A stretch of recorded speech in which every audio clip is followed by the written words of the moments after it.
A paz do Senhor, meus irmãos. Vamos ler os capítulos 9, 10 e 11 do livro de 1 Crônicas. Mas antes vamos falar com Deus? Pai querido, na tua presença estamos te adorando por tudo que és em nossas vidas. Te agradecemos pelo que tens feito e por tudo que há de fazer. Abençoa os seus filhos em nome de Jesus. Amém. 1 Crônicas capítulo 9. O povo de Jerusalém. Todos os israelitas foram alistados nas genealogias dos registros históricos dos reis de Israel. Por sua infidelidade, o povo de Judá foi levado prisioneiro para a Babilônia. Os primeiros a voltarem às suas propriedades e às suas cidades foram algumas pessoas do povo e alguns sacerdotes, levitas e servidores do templo. Os de Judá, de Benjamim e de Efraim e Manassés que se instalaram em Jerusalém foram: Utai, filho de Amiúde, neto de Onri, bisneto de Inri e trineto de Bani, um descendente de Perez, filho de Judá. Dos descendentes de Selá, o primogênito Asaías com seus filhos. Dos descendentes de Zerá, Jeuel. Os de Judá eram 690. Dos benjamitas, Salu, filho de Misulão, neto de Odavias e bisneto de Asenua, Ibneias, filho de Jeroão, Elá, filho de Uzi, filho de Mecri, e Mesulão, filho de Cefatias, filho de Reuel, filho de Ibnias. Da tribo de Benjamim, relacionados em sua genealogia, eram 956. Todos esses homens eram chefes de suas famílias. Dos sacerdotes, Gedaías, Jeoiaribe, Jaquim, Azarias, filho de Ilquias, neto de Mesulão, bisneto de Zadoque, trineto de Meraiote e tetraneto de Aitube, o líder encarregado do templo de Deus, Adaías, filho de Jeroão, neto de Pazur e bisneto de Malquias, e Masai, filho de Adiel, neto de Jazera, bisneto de Mesulão, trineto de Mesilemite e tetraneto de Imer. O número de sacerdotes que eram chefes de famílias era 1760. Eram homens capazes, e sua responsabilidade era ministrar no templo de Deus. Dos levitas, Semaías, filho de Assub, neto de Asricão e bisneto de Asabias, Merarita, Baquebacar, Eres, Galau e Matanias, filho de Mica, neto de Zicri e bisneto de Asaf, Obadias, filho de Semaías, neto de Galau e bisneto de Gedutum, e Berequias, filho de Asa e neto de Eucana, que vivia nos povoados dos Netofatitas. Os guardas das portas eram, Salum, o chefe, Acube, Talmon, Aimã e os irmãos deles, sendo até hoje os guardas da porta do rei, a leste. Salum era o chefe. Esses eram os guardas das portas, que pertenciam ao acampamento dos levitas. Salum, filho de Coré, neto de Ebiasaf e bisneto de Corá e seus parentes, os coreitas, guardas das portas, responsáveis por guardar as entradas da tenda, como os seus antepassados tinham sido responsáveis por guardar a entrada da habitação do Senhor.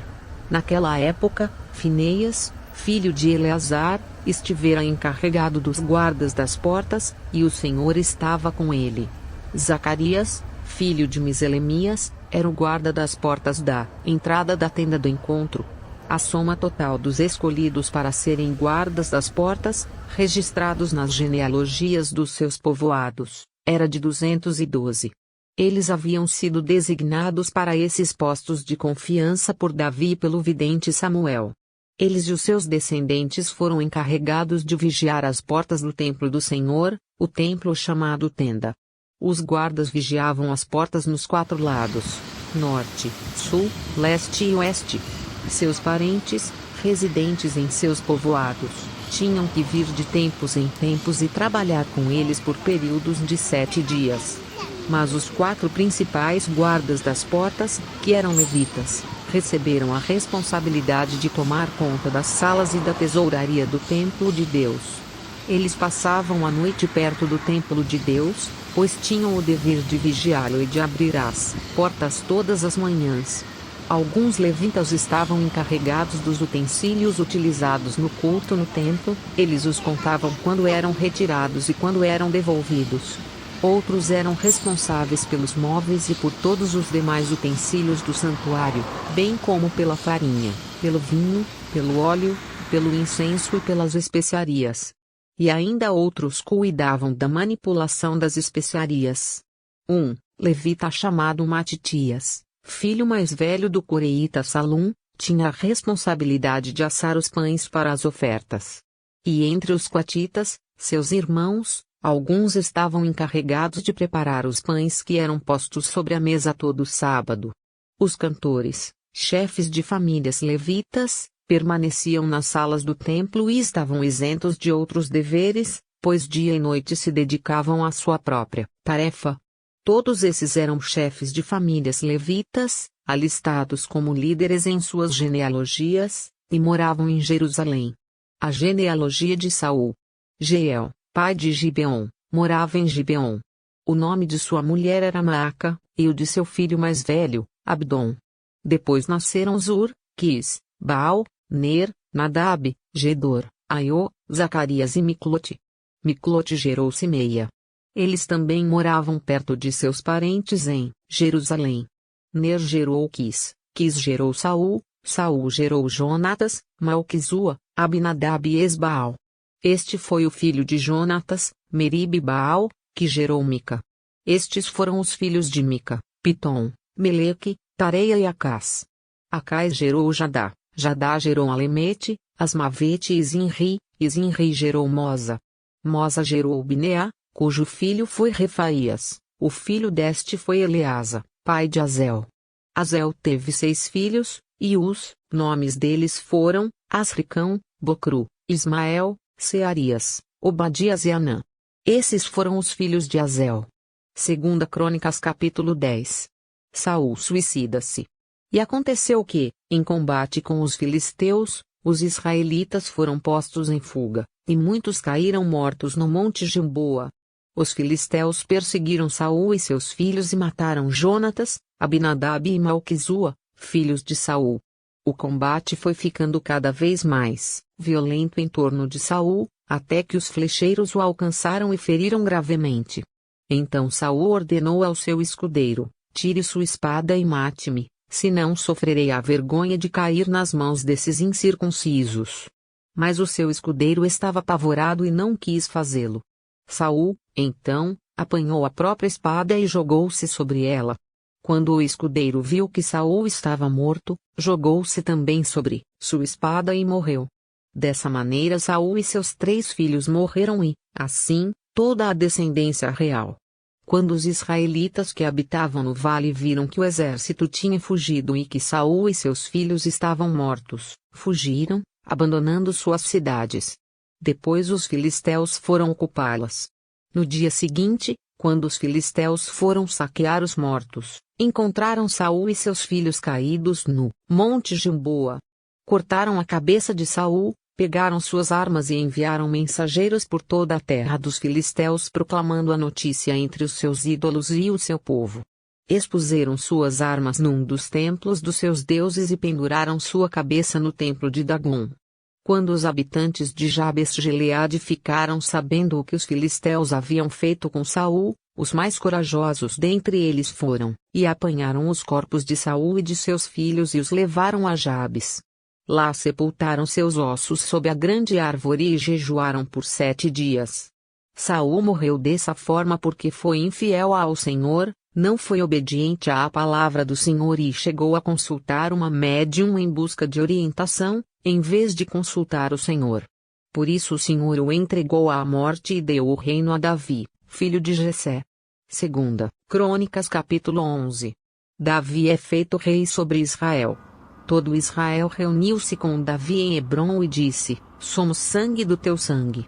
No passado, mesmo quando Saul era rei, eras tu quem liderava Israel em suas batalhas. E o Senhor, o teu Deus, te disse: você pastoreará Israel, o meu povo, e será o seu governante. Davi conquista Jerusalém. Então todas as autoridades de Israel foram ao encontro do rei Davi em Hebrom, onde este fez um acordo com elas perante o Senhor, e ali ungiram Davi rei de Israel, conforme o Senhor havia anunciado por meio de Samuel. Davi e todos os israelitas marcharam para Jerusalém, que é Jebus.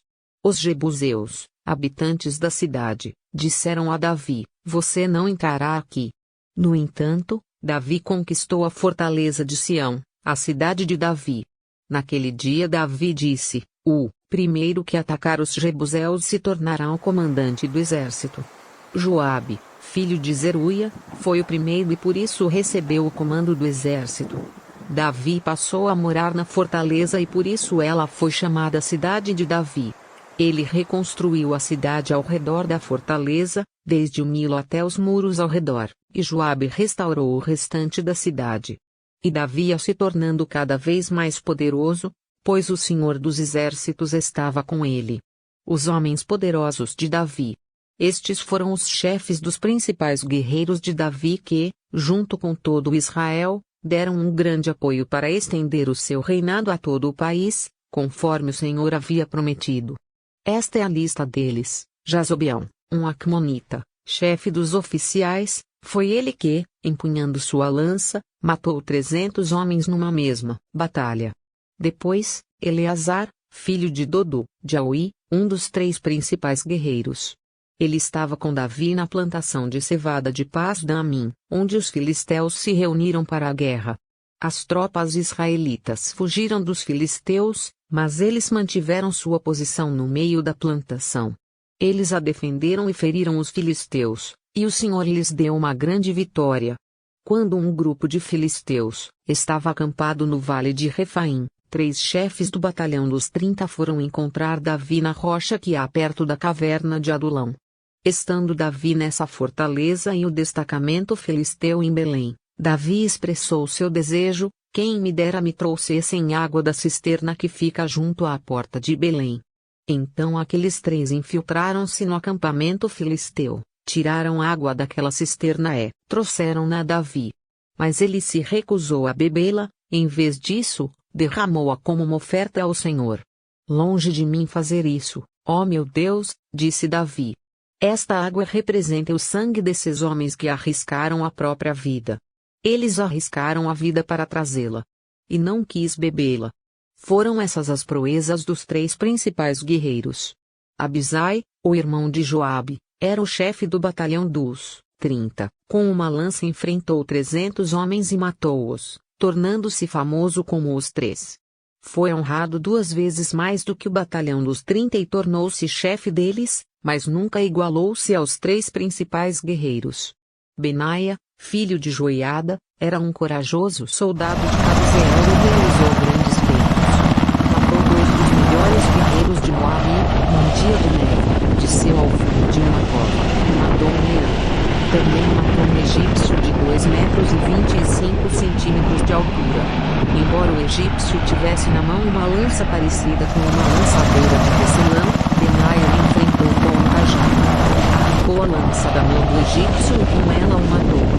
Esses foram os grandes feitos de Benaia, filho de Joiada, que também foi famoso como os 3 principais guerreiros de Davi. Foi mais honrado do que qualquer dos 30, mas nunca se igualou aos 3. E Davi lhe deu o comando da sua guarda pessoal. Os outros guerreiros foram: Azael, irmão de Joabe, Elanã, filho de Dodô, de Belém, Samote, de Aror, Eles, de Pelom, Ira, filho de Iques, de Tecoa, Abiezer, de Anatote, Sibecai, de Uzate, Ilai, de Aui, Maarai, de Netofate, Elede, filho de Baná, de Netofate, Itai, filho de Ribai, de Gibeá de Benjamim, Benaia, de Piratom, Urai, dos riachos de Gás, Abiel, de Arbate, Asmavete, de Baurim, Eliaba, de Salbom, os filhos de Azem, de Gizom, Jonatas, filho de Sage, de Arar, Aião, filho de Sacar, de Arar, Elifal, filho de Ur, Éfer, de Mequerate, Aías, de Pelom, Esr, de Carmelo, Naarai, filho de Esbai, Joel, irmão de Natã, Mibar, filho de Agri, o amonita Azeleque, Naarai, de Berote, escudeiro de Joabe, filho de Zeruia, Ira e Garebe, de Jatir, Urias, o Itita, Zabade, filho de Alai, Adina, filho de Sisa, de Ruben, chefe dos Rubenitas e do batalhão dos 30, Anã, filho de Maaca, Josafá, de Mitene, Uzia, de Asterote, Samegeiel, filhos de Otão, de Aroer, Gediael, filho de Sinri, seu irmão, Joá, de Tis, Eliel, de Maave, Jeribai e Josavias, filhos de Eunaão, Itma, um moabita, e Eliel, Obede e Jaziel, de Mesoba. Por hoje é só, pessoal. Medite nesta palavra e viva o que ela nos ensina. Obrigado por assistir. Deus te abençoe.